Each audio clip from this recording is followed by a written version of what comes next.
16 जनवरी 2003 का दिन नासा के कोलंबिया नाम के एक स्पेशल स्पेसक्राफ्ट ने पृथ्वी से अंतरिक्ष के लिए उड़ान भरी। स्पेसक्राफ्ट कोलंबिया की ये 28वीं फ्लाइट थी और इसमें 7 लोग सवार थे।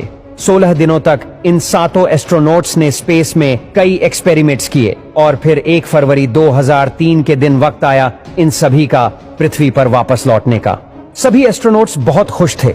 सब कुछ प्लान के हिसाब से चल रहा था। विमान पृथ्वी के वायुमंडल में प्रवेश करने ही वाला था कि अचानक उससे संपर्क टूट गया और एक सन्नाटा छा गया। ग्राउंड टीम ने कुछ देर बाद बताया कि कोलंबिया अंतरिक्ष में ब्लास्ट हो गया। चलिए जानते हैं रॉकेट और स्पेसक्राफ्ट के इस जटिल विज्ञान को। अंतरिक्ष में जाने के लिए रॉकेट और स्पेसक्राफ्ट दोनों जरूरी है, क्योंकि जिस स्पेसक्राफ्ट में अंतरिक्ष यात्री को पृथ्वी से स्पेस में भेजा जाता है उसे रॉकेट के इंजन से ही जोड़ा जाता है और वही उसे अंतरिक्ष तक पहुंचाता है।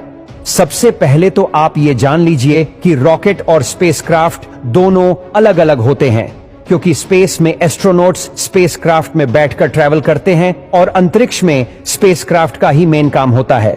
इसी में एस्ट्रोनॉट्स और एक्सपेरिमेंट्स के लिए जरूरी इक्विपमेंट्स रखे होते हैं। ढेर सारे फ्यूल के कॉम्बशन से पैदा हुए थ्रस्ट का इस्तेमाल करके ही रॉकेट जमीन से उड़ता है। हकीकत में रॉकेट सिर्फ एक तरह का इंजन होता है जिसका काम अंतरिक्ष तक अपने पेलोड को पहुंचाना होता है। पेलोड में कुछ भी हो सकता है, जैसा कि सैटेलाइट, साइंटिफिक इक्विपमेंट, अंतरिक्ष यात्री से लेकर स्पेस प्रोब भी। हवाई जहाज की तरह ही एक रॉकेट को भी काम करने के लिए ईंधन की जरूरत होती है।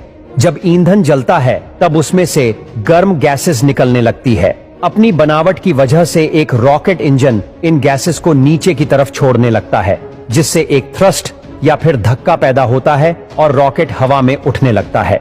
रॉकेट इंजन के अलावा इसमें बूस्टर रॉकेट्स भी लगे होते हैं जो इसे पृथ्वी की कक्षा से बाहर निकालने में जरूरी एक्स्ट्रा फोर्स देते हैं। बूस्टर रॉकेट्स का इस्तेमाल पृथ्वी की कक्षा के अंदर ही होता है। फ्यूल खत्म होने के बाद यह मेन रॉकेट इंजन से अपने आप अलग हो जाते हैं और बाकी का रॉकेट अपनी आगे की झरनी पर निकल जाता है। स्पेसक्राफ्ट एक हवाई जहाज की तरह ही होता है, जिसके अंदर अंतरिक्ष यात्रियों के रहने, खाने पीने और सोने जैसी तमाम जरूरतों के हिसाब से सारी फैसिलिटी मौजूद होती है। स्पेसक्राफ्ट के आगे के हिस्से में उसका पूरा कंट्रोलिंग सिस्टम होता है, जहां से अंतरिक्ष यात्री उसे कंट्रोल कर सकते हैं। जैसे ही एक स्पेसक्राफ्ट अंतरिक्ष में पहुंचता है तब उसका मेन रॉकेट इंजन भी उससे अलग हो जाता है और यही से शुरू होता है स्पेसक्राफ्ट का सफर, जिसकी कमान अब होती है अंतरिक्ष यात्रियों के हाथ में। इसे ग्राउंड पर बैठी पूरी नेविगेशन टीम कंट्रोल कर रही होती है।